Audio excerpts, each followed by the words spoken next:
The dawn hums softly over the ancient monastery, where mist drifts like unspoken prayers. A young monk named Ananda kneels before an unfinished painting of the Wheel of Samsara, his brush trembling between faith and doubt. "Why does it keep turning?" he whispers. "And who turns it? Can peace walk through fear? What if silence answered every desire?" The temple bells echo across the valley, each sound vanishing into another like birth following death, and death returning to birth.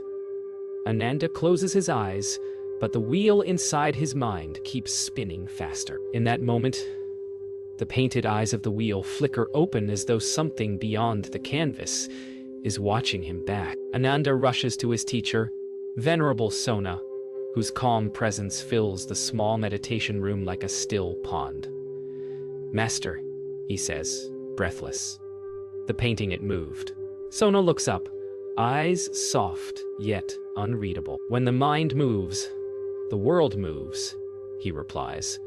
"Did the wheel turn, or did you?" His words linger like echoes that refuse to die. Ananda lowers his gaze, unsure whether he has witnessed truth or his own reflection. That night, sleep avoids Ananda.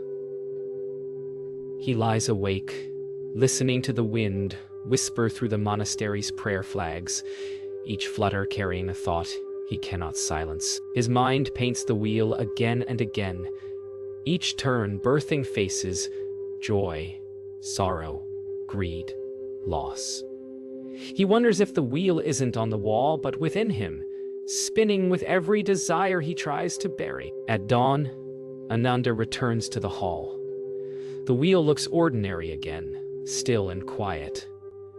Yet deep inside, something feels different, as if the silence around it hides a heartbeat. He dips his brush again, determined to finish what he started. But as his hand nears the center, a shadow crosses the painting, not from light, but from within. The shadow gathers, form a faint silhouette of a figure within the wheel, smiling faintly, whispering from the paint itself. "You seek to know the cycle, yet you are the cycle." Ananda stumbles backward, heart pounding. Outside, the bells begin to toll again. But this time, every ring feels like the heartbeat of something immense, unseen, and waiting. The next day, Ananda walks through the monastery garden, his heart heavy with questions. The trees seem to whisper, their leaves shimmering like old memories. He cannot shake the voice that came from the wheel. Was it a dream or something awakening within him? As he closes his eyes, the sound of the wind turns into quiet laughter, soft, familiar, and terrifyingly close. The voice says, "If you wish to escape the wheel, first see who spins it." That night, as he meditates, the darkness around Ananda begins to shimmer. A shape forms, human yet formless, gentle yet mocking. It is Mara, the whisper of illusion. "You seek truth," Mara says, "but truth will strip away all that you love." Ananda feels fear rising like fire, yet part of him leans closer. There is beauty even in deception, and he knows it. Mara circles him like wind around a flame. "Every being runs," Mara whispers, "but they all run in circles." Images flash before Ananda's eyes, lifetimes of kings, beggars, lovers, enemies, all trapped in endless return. He gasps, realizing he's seeing not others, but himself in countless forms. His heart trembles under the weight of recognition. Venerable Sona enters silently, his lantern cutting through the gloom. "You have seen what few dare to face," he says softly. "But remember, Mara is not your enemy. Illusion shows the path only to one who no longer fears it." Ananda bows, trembling, his tears falling onto the stone floor like drops of dawn. As dawn approaches, Ananda steps outside into the mountain air. The wheel has followed him not in vision, but in feeling. Every breath he takes seems to circle back upon itself. Is there anywhere I can walk that is not the wheel? He wonders. From deep within, a whisper answers. Walk where there is no self to walk. At twilight, Ananda sits once more before the wheel. His breath slows, and the world around him begins to dissolve like mist. The wheel's colors shimmer, and then, without warning, its painted surface ripples like water. A pulse of light pulls him inward. The monastery vanishes. He stands now in the center of a vast turning circle of worlds, each glowing with its own hue of joy and sorrow. So, this is Samsara, he whispers, his voice swallowed by eternity. First, he beholds the realm of gods, where golden palaces rise upon clouds and beings laugh in endless pleasure. Yet beneath their joy, he senses a tremor of fear, the fear that their bliss will fade. Even heaven turns, a voice whispers. Their smiles crack like porcelain under time's touch, and Ananda feels pity for their gentle blindness. Then the light dims, and he falls into the realm of hungry ghosts, barren plains filled with shadowy beings, their bellies swollen yet their mouths pinhole small. They reach for drops of water that turn to fire. Ananda's heart aches as he watches them grasp endlessly, never finding rest. He sees himself there, once chasing the taste of desire that could never be filled. The wheel spins again, revealing the realm of human cities, families, lovers, wars. He sees people chasing purpose and fighting pain, never realizing both are woven from the same thread. This, Ananda thinks, is where awakening begins. But as he reaches out, the scenes shatter into countless reflections of himself, each living, each dying, all believing they are separate. Finally, the wheel slows. A colossal hand of light appears, its voice without words. You have seen the faces of the wheel, now look for the one who turns it. The 6 realms fade into shadow, leaving Ananda suspended in quiet emptiness. For the first time, he feels not fear, but the weight of his own being. The wheel begins to turn again, and this time he feels it move inside his chest. Ananda drifts through the still void, weightless and silent. Then a deep resonance trembles through the emptiness, like a heartbeat older than time. From the shadows, a vast figure begins to take form, calm, radiant, immeasurable. It is the great wheel keeper, neither God nor man, but something beyond both. You search for the one who turns the wheel, the voice says. Then come closer and see who holds it still. The great wheel keeper's eyes open fully, and Ananda sees within them countless worlds, birth, decay, and renewal unfolding like endless ripples. Why does it turn? He asks softly. The keeper smiles. Because you believe it does. The words strike him deeper than thunder. He realizes that samsara may not be a prison outside him, but a mirror of his own becoming. The keeper gestures and the wheel reappears, now transparent and glowing like glass. Each realm turns within the other, forming not a circle but a spiral. It was never meant to trap you, the keeper says. It was meant to teach you movement. Ananda steps closer, seeing his reflection multiplied infinitely within the spiral, each version of himself, seeking something different, yet all bound by the same longing to end the search. Ananda feels his heart open like the dawn. Then liberation is not leaving the wheel, he murmurs, but seeing it clearly. The keeper's voice resonates like the hum of the universe. To see without clinging, that is freedom. To hold without owning, that is peace. The spiral slows until it becomes still, a mirror of breath resting in silence. As the vision fades, the keeper's voice lingers one last time.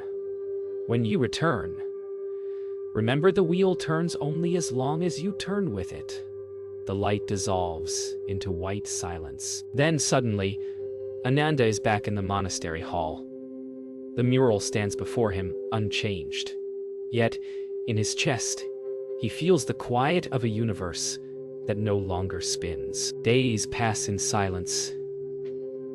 Ananda paints again, but his strokes have changed slower, gentler, as though each movement carries the weight of lifetimes. Yet beneath that calm, something trembles. One morning he sees his reflection in the golden paint, not his face, but Mara's, smiling faintly. "You have seen truth," the whisper says. "But can you live it?" The brush slips, splitting the wheel down its center. That night, Ananda cannot breathe. The wheel he painted begins to hum softly, like a living thing. Shadows pour out from its edges, swirling around him. In every shadow he sees a moment of his past, a small lie, a spark of pride, a desire left unspoken. "You call this illusion," Mara whispers from the dark. "But it is you who created it." Overwhelmed, Ananda shouts, "I am not these shadows." But the more he denies them, the closer they come until they merge with his own silhouette. He falls to his knees, realizing that resistance only strengthens them. In the darkness, he hears the faint echo of Sona's voice. "Illusion dissolves not when fought, but when seen." Ananda opens his eyes. The hall is still, his body trembling. The wheel now stands silent before him, half broken, half whole.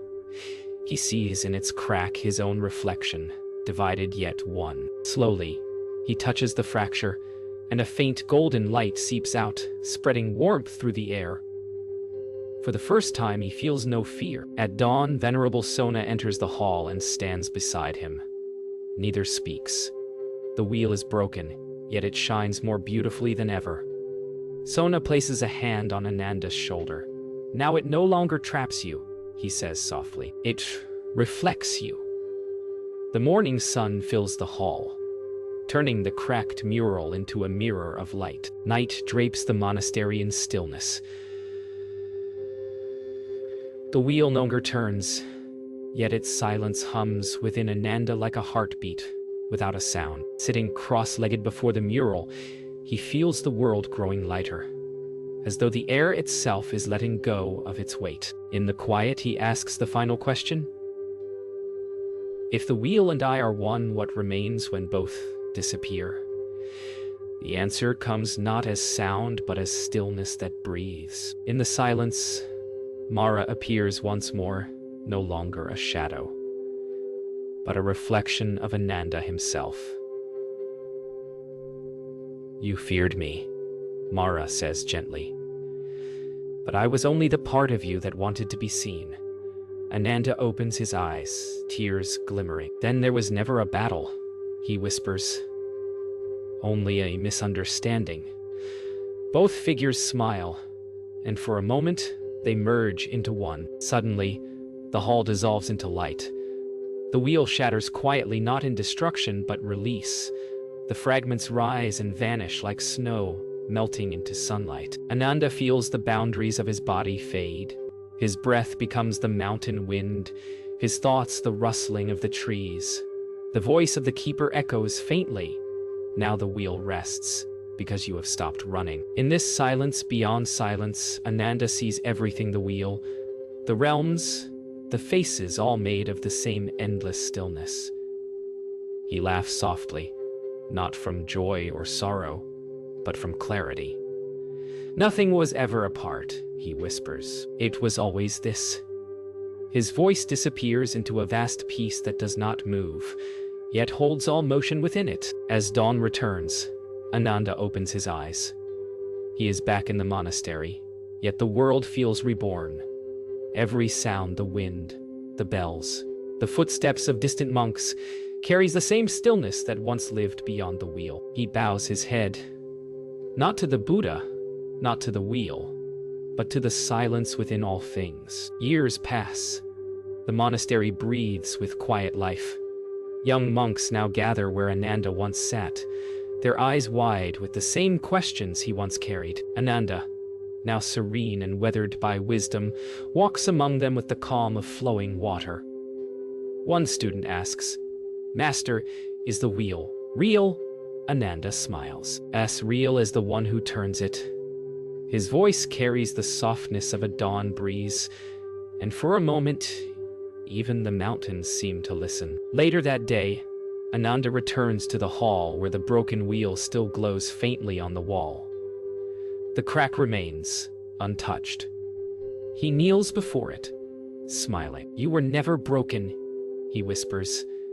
"You were only showing me the truth."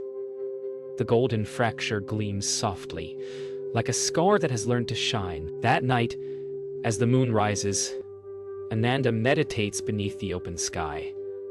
The stars shimmer in vast stillness.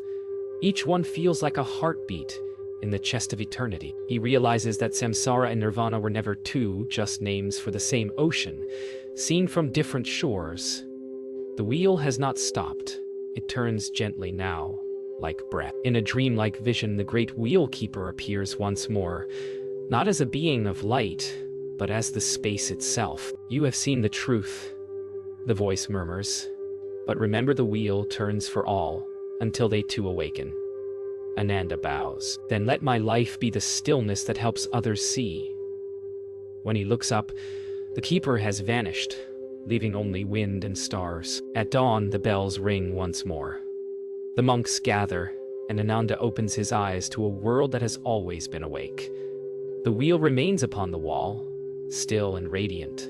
In its center, no longer an eye, but a reflection of light. The voice of the narrator softens. The wheel of samsara never traps. It only turns until we see that it was never moving at all.